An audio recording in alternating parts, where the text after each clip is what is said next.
Yellow Flash called Nick a junkie. I mean, which is like a junkie would imply a junkie is what you call somebody who uses needles. And there were rumors going around for a long time. I do want to remind myself and you of this.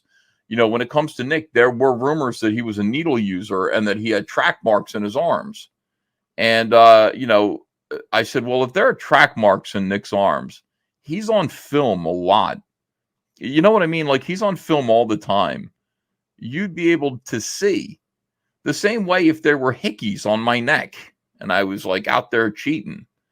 You'd be able to see evidence of hickeys on my neck somewhere. Nick talks like this, like you could pause it. You could see right here. That's where they would be up the forearm. You would see, you'd see holes, wounds.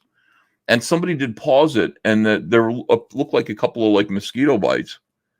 And Nick did say to me, Nick talks to me sometimes in private, very rarely. I think when it comes to like our friendship, Nick has there's levels of friendship.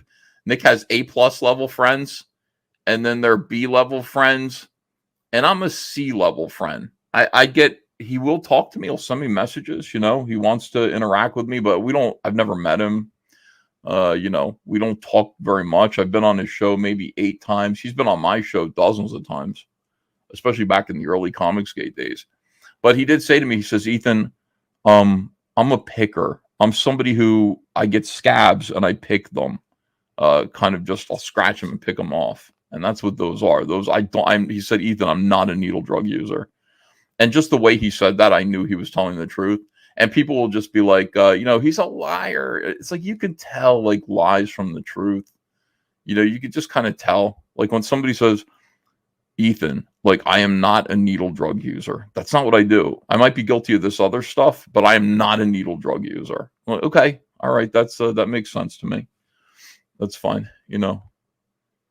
Why would you even, like, if you were, why would you approach me about it to tell me that you weren't? Like, clearly it's important to you that I know that you're not this thing. Like, all these other things that I'm hearing about you are probably true, but this one thing that they're saying isn't true, and you want to let me know. And the other thing that Nick told me, like the first day, like the day he got home, he just said, my children were never in danger. You're going to hear a lot about that, but it drives me nuts. He's like, I want you to know, no matter what you hear, my kids were never in danger. And I went, okay. At that point, I hadn't heard anything else. It was brand new, the news. But he's like, it's going to get proven. You'll see. And he hasn't been able to talk about it, but he wanted me to know that. And when he told me that, I think he wanted me to tell other people that, that's how he felt. And that's what he wanted people to know about him. I don't know. I just don't know. I don't know.